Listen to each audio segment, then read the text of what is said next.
राजनीति में कोई दोस्त न किसी का दोस्त होता है, न कोई दुश्मन होता है। ठीक है।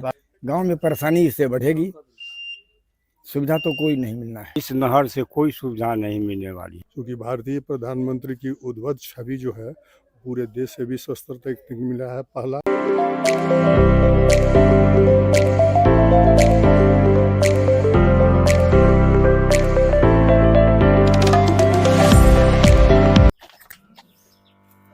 इस वक्त मैं इस गांव के सरपंच जी के पास आ गया हूं।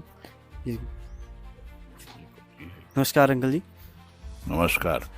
मेरा आपसे पहला सवाल ये है कि 2024 में जो आम इलेक्शन होने वाले हैं, इसमें आप एक बार फिर से मोदी सरकार को देख रहे हैं या फिर किसी और की उम्मीद लग रही है? देखिए, सरकार तो मोदी की ही बनेगी, हैं? जी। लेकिन मध्यम वर्ग मर रहा है मोदी जी के राज में। अच्छा। ये तो स्पष्ट है। हैं? किस तरीके से, कुछ उदाहरण देके समझाइएगा। किसान जो है जी। सो खाद का दाम, जी। हैं? खल्ली का दाम बहुत बढ़ा हुआ है, सिंचाई का प्रॉब्लम है, उसके बाद जो है मजदूरी लग रहा है। उस परिस्थिति में किसान बहुत लॉस में जा रहा है। आपका क्या नाम हुआ? भरत प्रसाद ठाकुर। आप मुझे ये बताइए कि बिहार में डोमिसाइल नीति लाया गया। इस नीति के तहत ये था कि बिहार, पहले ये हुआ करता था कि बिहार में जो लोग रहते हैं वही शिक्षक बन सकते हैं, लेकिन इस नीति के तहत ये कहा गया कि कहीं से भी, पूरे इंडिया में कहीं से भी लोग आके बिहार में शिक्षक बन सकते हैं। तो इससे बिहार के युवाओं को नुकसान है कि फायदा है? नुकसान है। और हमारे यहाँ बिहार तो शुरू से ही गरीब स्टेट है। यहाँ के नौजवान बेरोजगार शुरू से पढ़ लिख करके अदर स्टेट, अदर कंट्री जाते हैं। और बाहर के जो भी यहाँ रोजगार है सृजन हुआ, उसमें बाहर के लोगों को अगर ले लिया जाएगा तो हम तो फिर बेरोजगार के बेरोजगार ही रह जाएंगे। जी जी। तो मुझे तो नुकसान है। जी।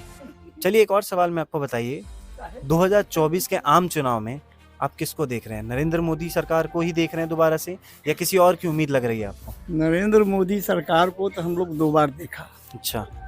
इन्होंने कुछ दिया नहीं। ठीक है। जुमलेबाजी किया। अच्छा। हिंदू मुस्लिम किया, मंदिर मस्जिद किया। ये छोड़ा, कहने के लिए उनको और कुछ है नहीं। सिर्फ यही कहते हैं हर मीटिंग में, जो 5 किलो हम अनाज फ्री दे रहे हैं, बस। नमस्कार अंकल जी, आपका क्या नाम हुआ? गणेश ठाकुर।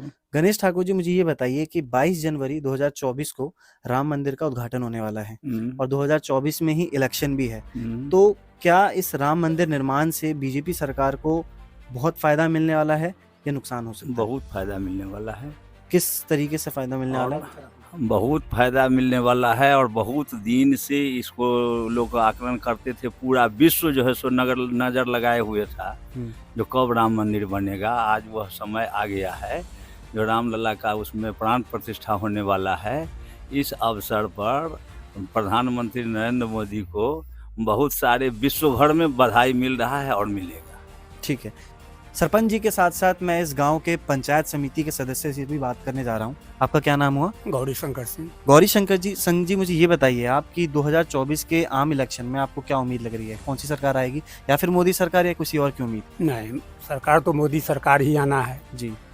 और ये मेरे यहाँ का ही बात नहीं है, सौंसे हिंदुस्तान में जी मोदी जी के प्रति आम जनता का जो रुझान है, जो विश्वास है जी, इसके आधार पर हम लोग आकलन करते हैं। बराबर टीवी के न्यूज़ के माध्यम से भी, आपके मीडिया के माध्यम से जो न्यूज़ मालूम हम लोगों को होता है जी, उसमें मोदी सरकार पूर्ण बहुमत से सरकार बनेगी, इसमें दो राय नहीं। आपका क्या नाम हुआ? हेमंत कुमार। हेमंत कुमार जी, मुझे ये बताइए कि 2024 के आम चुनाव में आप एक बार फिर से नरेंद्र मोदी सरकार को देख रहे हैं या किसी और की उम्मीद लग रही है? ना देख रहे हैं। पूरी तरीके से नरेंद्र मोदी ही वापस आएंगे। चलिए, एक और मेरा आपसे सवाल है कि आपके गांव के पास में एक नहर बन रहा है। इस नहर से इस गांव के लोगों को कोई फायदा मिलने वाला है या नुकसान? ये विनाशकारी नहर है, ठीक है, ये विकासकारी नहीं है। अच्छा। और यहाँ ऊंची ज़मीन है, यहाँ जो है सो आदि का, हरली का, तेलहन, ये सब फसल होता है। यहाँ उसका कोई ज़रूरी नहीं है। किसान लोन लेके ज़मीने पर वो अपना जो है सिंचाई का साधन किए हुए है। आज नहर खोद दिया, ज़मीन बर्बाद कर दिया। ज़मीन किसान के पास है नहीं, वो चला गया नहर में। किसान कहाँ जाएगा, कहाँ खेती करेगा, बताइए। आपका क्या नाम हुआ? हमारा नाम है ललन प्रसाद शर्मा। ललन प्रसाद शर्मा जी, आप ये बताइए कि 2024 के चुनाव, आम चुनाव में आप एक बार फिर से मोदी सरकार को देख रहे हैं या किसी और की उम्मीद लग रही है? ना, मोदी जीतेगा उसमें। मोदी सरकार से आप खुश हैं? हाँ। चलिए, इससे अलग मैं इस वक्त बिहार में हूं और बिहार के मुख्यमंत्री की मैं अगर बात करूं तो कुछ दिनों पहले उन्होंने एक विवादास्पद बयान दिया था सदन में, तो उस बयान को लेकर आपका क्या कहना है? बहुत हम लोग दुखी हैं।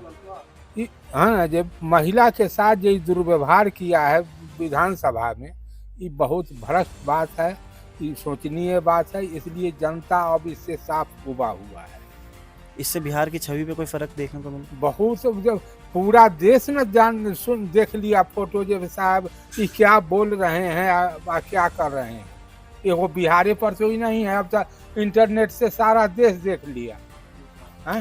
अकेले होकर के शिकायत चारों तरफ से आने लगे। आपका क्या नाम हुआ? आनंदलाल ठाकुर। आनंदराज ठाकुर जी, मुझे ये बताइए कि अभी इंडिया अलायंस बनी है, विपक्ष की एक गठबंधन है ये, इस गठबंधन में नीतीश कुमार जी की क्या भूमिका आपको देखने को मिली? किसी का कोई भूमिका नहीं है इसमें, कोई चेहरा नहीं है जी मोदी के टक्कर में जी अब तो इलेक्शन आने के बाद उसका रिजल्ट आने के बाद पता लग जाएगा सब जी यहाँ गठबंधन बना बहुत अच्छी बात है जी मैंने टक्कर देने के लिए, लेकिन उसका तो कोई है नहीं लीडर नहीं देखने को कोई नहीं। ठीक। मोदी के टक्कर में कोई नहीं है। ठीक। आपका क्या नाम हुआ? अमित कुमार पंकज। अमित कुमार पंकज जी, आप ये बताइए कि 2024 के चुनाव में आप एक बार फिर से मोदी सरकार को देख रहे हैं या किसी और की उम्मीद लग रही है? अरे भाई, मोदी आवे चाहे कोई आवे, हम लोगों को सरकार चाहिए ही नहीं, मोदी हो चाहे नीतीश। सरकार नहीं चाहिए आपको? बिल्कुल बिल्कुल। वजह क्या, आप क्यों, किस वजह से आप ये कह रहे हैं? वजह आप आइए, चलिए देखिए सामने हम लोगों को क्या पोजीशन कर दिया। कि सरकार रहने से हमको क्या फायदा है? ना हमको सरकार पर भरोसा है, ना हमको हाई कोर्ट पर भरोसा है। ये सब लोग बिकाऊ है आज के डेट में। आपका क्या नाम हुआ?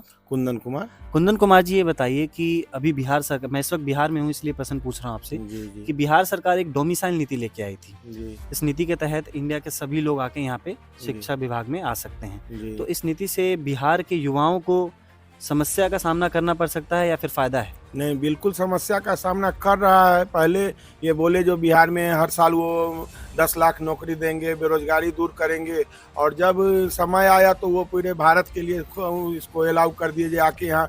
अभी देख लीजिए, अभी जो 1,22,000 टीचर का बहाली हुआ है, उसमें लगभग 70% बाहर का आ गया, तो बिहार को क्या मिला? यहाँ तो बेरोजगारी उसी प्रकार बना हुआ है जी। यहाँ के जो विद्यार्थी है, बीएड है, डीएलएड है, या और जो भी कोर्स है करके, और वो बाहर घूम रहा है, इधर उधर घूम रहा है, और बाहर का विद्यार्थी आके यहाँ नौकरी पा लिया, तो इससे क्या बिहार का विकास होगा और कहाँ बेरोजगारी दूर हो रहा है? एक शब्द में जवाब दीजिएगा, 2024 के आम चुनाव में आप एक बार फिर से मोदी सरकार को देख रहे हैं या किसी और की? तो हम मोदी जी को देख रहे हैं पूरी तरीके से मोदी जी। जी।